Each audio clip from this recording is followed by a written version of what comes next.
இந்த நன்னாளில் நாம் சர்வ மங்களங்களையும் தரவல்ல ஸ்ரீ லலிதா திரிபுர சுந்தரியின் 108 திவ்ய நாமங்களை கொண்ட ஸ்ரீ லலிதா அஷ்டோத்திர சதநாம திவ்ய ஸ்தோத்திரம், ஸ்ரீ லலிதா புஷ்பாஞ்சலி ஸ்தோத்திரம் மற்றும் ஸ்ரீ லலிதாம்ப நீராஞ்சனம் சொல்லலாம். இந்த ஸ்ரீ லலிதாம்பிகையின் 108 திவ்ய நாமங்களை கொண்ட இந்த ஸ்தோத்திரத்தை சொல்வதால் கேட்பதால் ஒருவர் சகல ஐஸ்வர்யங்களையும் பெற்று நோய் நொடி இல்லாத ஆரோக்கியமான வாழ்வை பெறுகிறார்கள். இந்த மந்திரத்தை தினமும் சொல்லும் மனிதன் தனது நியாயமான ஆசைகள் கோரிக்கைகள் அனைத்தையும் அடைகிறான். அவன் பல பிறவிகளில் செய்த பாபங்கள் அழிகிறது. அத்துடன் சொல்பவர்களுக்கு இன்பத்தையும் முடிவில் மோட்சத்தையும் தருகிறது அப்படின்னு இந்த ஸ்தோத்திரத்தோட பலஸ்ருதி சொல்றது.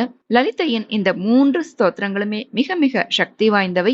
சுபிக்ஷத்தை தரவல்லது, எப்பேற்பட்ட துன்பங்களையும் நீக்கும் சக்தி படைத்தது. இந்த நன்னாளில் உங்களது வேண்டுதல்களை வைத்து இதை அனைவரும் ஒருமுறை சொல்லி பலன் பெற தவறாதீர்கள். நாம ஸ்தோத்திரத்தை பார்க்கலாம். ஸ்ரீ லலிதா அஷ்டோத்திர சதநாம திவ்ய ஸ்தோத்திரம். ஸ்ரீ கணேஷாய நமஹ. ஸ்ரீ லலிதா தேவ்யை நமஹ. சிவப்பிரியா சிவாராத்யா சிவேஷ்டா சிவகோமலா शिवोत्सवा शिवरसा शिवदिव्यशिखामणिः शिवपूर्णा शिवगणा शिवस्ता शिववल्लभा शिवाभिन्ना शिवार्धाङ्गी शिवादीना शिवङ्करी शिवनामजपासक्ता शिवसान्निध्यकारिणी शिवशक्तिः शिवाध्यक्षा शिवकामेश्वरी शिवा शिवयोगीश्वरी देवी शिवाज्ञावशवर्तिनी शिवविद्याति निपुणा शिव पंचाक्षर प्रिया शिव सौभाग्य संपन्ना शिव कैंकर्यकारिणी शिवांकस्ता शिवासक्ता शिव कैवल्यदायिनी शिव क्रीडा शिवनिधि शिवाश्रय समन्विता शिवलीला शिवकला शिवकान्ता शिवप्रदा शिव श्रीललिता देवी शिवस्य नयनामृता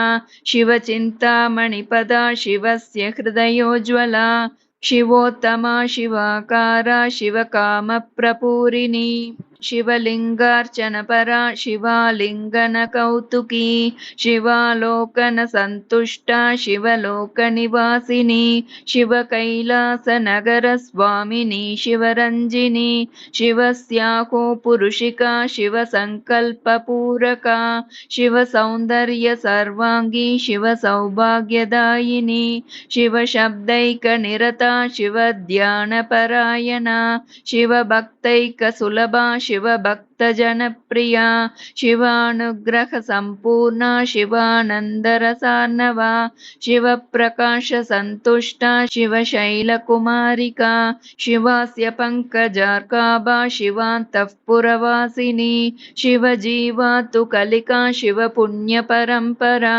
शिवाक्षमाला सन्तृप्ता शिवनित्यमनोहरा शिवभक्त शिवज्ञानप्रदा शिवविलासिनी शिवसम्मोहनकरी शिवसाम्राज्यशालिनी शिवसाक्षात् ब्रह्मविद्या शिवताण्डवसाक्षिणी शिवागमार्थतत्त्वज्ञा शिवमान्या शिवात्मिका शिवकार्यैकचतुरा शिवशास्त्रप्रवर्तका शिवप्रसादजननी शिवस्य हितकारिणी शिवोज्ज्वला शिवज्योतिः शिवभोगसुखङ्करी शिवस्य नित्यतरुणी शिवकल्पकवल्लरी शिवबिल्वार्चनकरी शिवभक्तार्तिभञ्जनी शिवाक्षिकुमुदज्योत्स्ना शिवश्रीकरुणाकरा शिवानन्दसुधापूर्णा शिवभाग्याब्धिचन्द्रिका शिवशक्त्यैकललिता शिवक्रीडारसोज्ज्वला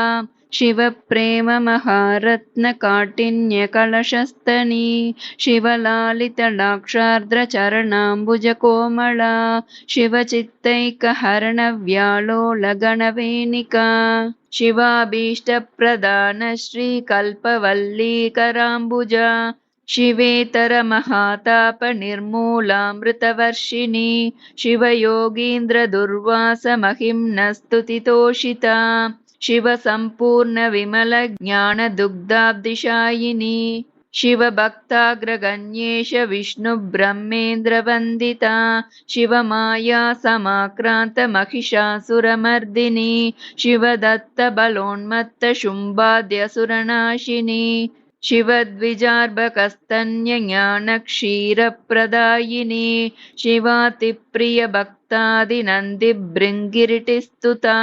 शिवानलसमुद्भूतभस्मोद्धूलितविग्रहा शिवज्ञानाब्धिपारज्ञमहात्रिपुरसुन्दरी इत्येतल्ललितानाम्नामष्टोत्तरशतं मुने अनेकजन्मपापघ्नं ललिताप्रीतिदायकं सर्वैश्वर्यप्रदं नृणामादिव्याधिनिवारणं यो मर्त्यः पठते नित्यं सर्वान् कामानवाप्नुयात् इति श्रीललितोपाख्याने स्तोत्रखण्डे श्रीललिताष्टोत्तरशतनामस्तोत्रं सम्पूर्णं। श्रीगुरुभ्यो नमः। श्रीललिता पुष्पाञ्जलिस्तोत्रम्। श्रीगणेशाय नमः। श्रीललिता त्रिपुरसुन्दर्यै नमः। ॐ समस्तमुनियक्ष किं पुरुषसिद्धविद्याधर ग्रहासुरसुराप्सरोगण मुखैर्गणैः सेविते निवृत्तितिलकाम्बरा प्रकृतिशान्तिविद्याकला कलापमधुराकृते कलितयेश पुष्पाञ्जलिः त्रिवेदकृतविग्रहे त्रिविधकृत्यसन्दायिनी त्रिरूपसमवायिनी त्रिपुरमार्गसञ्चारिणी त्रिलोचनकुटुम्बिनी त्रिगुणसंविदुद्युत्पदे त्रयी त्रिपुरसुन्दरी त्रिजगदीशी पुष्पाञ्जलिः पुरन्दरजलादिपान्तककुबेररक्षोहर प्रभञ्जनधनञ्जय प्रभृतिवन्दनानन्दिते प्रवालपदपीठिका निकटनित्यवर्तिस्वभू विरिञ्चि विहितस्तुते विहितयेष पुष्पाञ्जलिः यदा नतिबलादहङ्कृतिरुदेति विद्या वयस्तपोद्रविनरूप सौरभकवित्वसंविन्मयी जरामरणजन्मजम्भयमुपैति तस्यै समा किल समीहितप्रसवभूमि तुभ्यं नमः। निरावरणसंविदुद्भ्रमपरास्तभेदोल्लसत् परात्परचिदेकतावरशरीरिणि स्वैरिणि रसायनतरङ्गिनी रुचितरङ्गसञ्चारिणी प्रकामपरिपूरिणी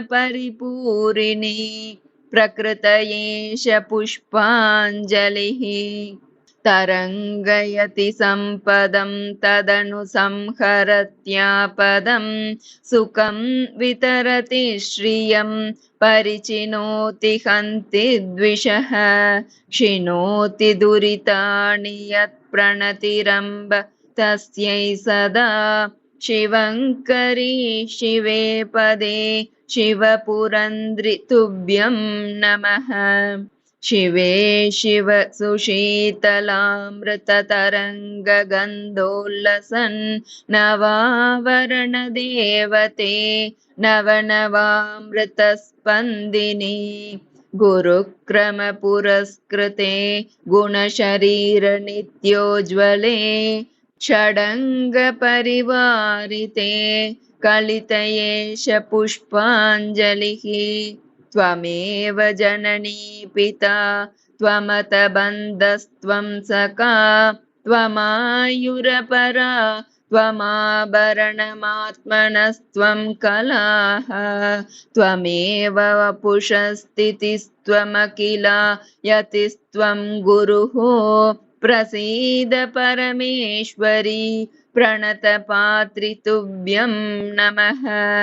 कञ्जासनादिसुरवृन्दलसत्किरीटकोटि प्रगर्षण समुज्ज्वलदङ्घ्रिपीठे त्वामेव यामि शरणं विगतान्यभावं दीनं विलोकय यदार्द्रविलोकनेन दीनं विलोकय यदार्द्रविलोकनेन दीनं विलोकय यदार्द्रविलोकनेन।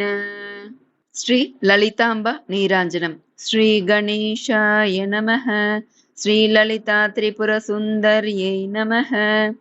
जय देवी जय सुंदरि तनये जय सुंदरि ललिते शश्वद्वसतिं कुरु भूरीश्वरि मम हृदये जय देवी जगदम्बा। जय देवी जय सुंदरि तनये जय सुंदरि ललिते शश्वद्वसतिं कुरु भूरीश्वरि मम हृदये जय देवी जगदम्बा। बिन्दुत्रिकोणसहितं षट्कोणं वृत्तं तदुपरि वसुदलपत्रं वर्तुलमपि दत्तं द्विगुणीकृतवसुपत्रं मोहितहरचित्तं द्वारचतुष्टयनिर्मितयन्त्रोपरि तन्त्रं जय देवी जय सुन्दरि तनये जय सुन्दरि ललिते शश्वद्वसतिं कुरु भूरीश्वरि मम हृदये जय देवी जगदम्बा। वामे कलशे पूजितपूरितमाधारं तस्मिन्नर्पितपूजितपूरितमाधारम् एवं पञ्चावरणितकर्णितगुणसारं मां देहि त्वं भुवने दुर्घटसंसारं जय देवी जय सुन्दरि तनये जय सुन्दरि ललिते शश्वद्वसतिं कुरु भूरीश्वरि मम हृदये जय देवी जगदम्बा। कलशामृतजलपूजित नवपात्र समेतं गणपति योगिनी बटुक क्षेत्राधिपयुक्तम् अर्चन विधिना सहितं श्री गुरुविधियुक्तं तारक पंडित विद्या भक्त्या किल दत्तं जय देवी जय सुन्दरि तनये जय सुन्दरि ललिते शश्वद्वसतिं कुरु भूरीश्वरि मम हृदये जय देवी जगदम्बा। जय देवी जय सुन्दरि तनये जय सुन्दरि ललिते शश्वद्वसतिं कुरु भूरीश्वरि मम हृदये जय देवी जगदम्बा। जय देवी जगदम्बा। श्री ललितांबा नीरांजनम संपूर्णम। श्री गुरुभ्यो நமः. தேவி மகாத்மியத்தின் 11வது அத்தியாயத்திலிருந்து எடுக்கப்பட்ட சக்தி வாய்ந்த 24 ஸ்லோகங்கள் ஸ்ரீ நாராயணி ஸ்துதி என்று அழைக்கப்படுகிறது. அதை வெள்ளி செவ்வாய் சொல்வது மிக மிக விசேஷம். தேவர்கள் தேவியின் பண்புகளை புகழ்ந்து ஒரு ஸ்துதி பாடுகின்றனர். உலகில் தீமை எழும்போதெல்லாம் அவள் ஒரு அவதாரத்தை எடுத்து அதை முறியடிப்பேன் என்று அவர்களுக்கு உறுதியளிக்கிறாள். அனைத்து தேவி ஸ்வரூபத்தையும் போற்றும் இந்த துதியை சொல்பவரது கஷ்டங்கள் தோஷங்கள் விலகும் என்பதாக சொல்லப்படுகிறது. பாலின் முழு அருளை பெற்றுத்தரும் சக்தி வாய்ந்தது. அத்துடன் லக்ஷ்மி தேவியின் 1000 நாமங்களில் விசேஷமான 108 நாமங்கள் கொண்ட ஸ்ரீ லக்ஷ்மி அஷ்டோத்தர சதநாம ஸ்தோத்திரம் சொல்லலாம். ஒருவர் எப்படிப்பட்ட வறுமையில் ஏழ்மையில் இருந்தாலும் அவர் இந்த துதியை சொல்ல அவரது வறுமை அடியோடு நீங்கும். வெள்ளிக்கிழமை சொல்பவர் அஷ்ட ஐஸ்வர்யமும் பெறுவர். இதை தொடர்ந்து ஒரு வருடம் சொல்பவர் குபேரனுக்கு சமமாக ஆவர். ஸ்ரீ நாராயணி ஸ்துதி. देवी प्रपन्नार्ति हरे प्रसीद प्रसीद मातर्जगतोऽखिलस्य प्रसीद विश्वेश्वरि पाहि विश्वं त्वमीश्वरि देवी चराचरस्य आधारभूता जगतस्त्वमेका महीस्वरूपेण यतस्थितासि अपां स्वरूपा स्थितया त्वयैतदाप्यायते कृत्स्नमलङ्घ्य वीर्ये त्वं वैष्णवी शक्तिरनन्तवीर्या विश्वस्य बीजं परमासि माया सम्मोहितं देवि समस्तमेतत् त्वं वै प्रसन्ना भुवि मुक्तिहेतुः विद्या समस्तास्तव देवि भेदाः स्त्रियः समस्ता सकला जगत्सु त्वयैकया पूरितमम्बयैतत् का ते स्तुतिस्तव्य परापरोक्तिः सर्वभूता यदा देवी भुक्तिमुक्तिप्रदायिनी त्वं स्तुता स्तुतये का वा भवन्तु परमोक्तयः सर्वस्य बुद्धिरूपेण जनस्य हृदि संस्थिते स्वर्गापवर्गदे देवी नारायणि नमोऽस्तु ते कलाकाष्ठादिरूपेण परिणामप्रदायिने विश्वस्योपरतौ शक्ते नारायणि नमोऽस्तु ते सर्वमङ्गलमाङ्गल्ये शिवे सर्वार्थसाधिके शरण्ये त्र्यम्बके गौरी नारायणि नमोऽस्तु ते सृष्टिस्थितिविनाशानां शक्तिभूते सनातनी गुणाश्रये गुणमये नारायणि नमोऽस्तु ते शरणागतदीनार्थपरित्राणपरायणे सर्वस्यार्तिहरे देवी नारायणि नमोऽस्तु ते हंसयुक्तविमानस्ते ब्रह्माणि रूपधारिणि कौशाम्बक्षरिके देवी नारायणि नमोऽस्तु ते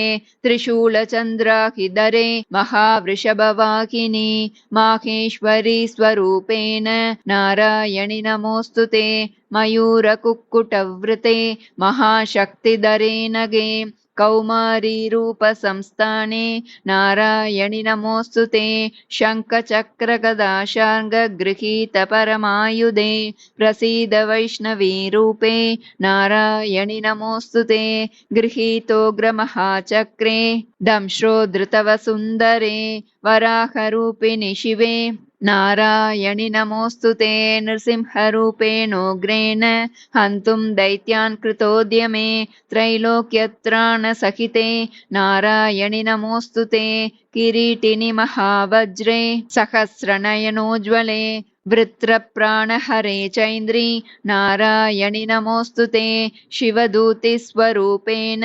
हतदैत्यमहाबले घोररूपे महारावे नारायणि नमोऽस्तु ते दंष्ट्राकरालवदने शिरोमालाविभूषणे चामुण्डे मुण्डमतने नारायणि नमोऽस्तु ते लक्ष्मीलज्जे महाविद्ये श्रद्धे पुष्टिस्वदे ध्रुवे महारात्रि महामाये नारायणि नमोऽस्तु ते मेधे सरस्वतिवरे भूतिभाब्रवीतामसि नियते त्वं प्रसीदेशे नारायणि नमोऽस्तु ते सर्वस्वरूपे सर्वेशे सर्वशक्तिसमन्विते भयेभ्यस्त्राहि नो देवी दुर्गे देवी नमोऽस्तु ते एतत्ते वदनं सौम्यं लोचनत्रयभूषितं पातु नः सर्वभूतेभ्यः कात्यायनि नमोऽस्तु ते ज्वालाकराळमत्युग्रम् अशेषासुरसूदनं त्रिशूलं पातु नो भीते भद्रकाळि नमोऽस्तु ते इति श्रीनारायणे स्तुति सम्पूर्णं श्रीगुरुभ्यो नमः।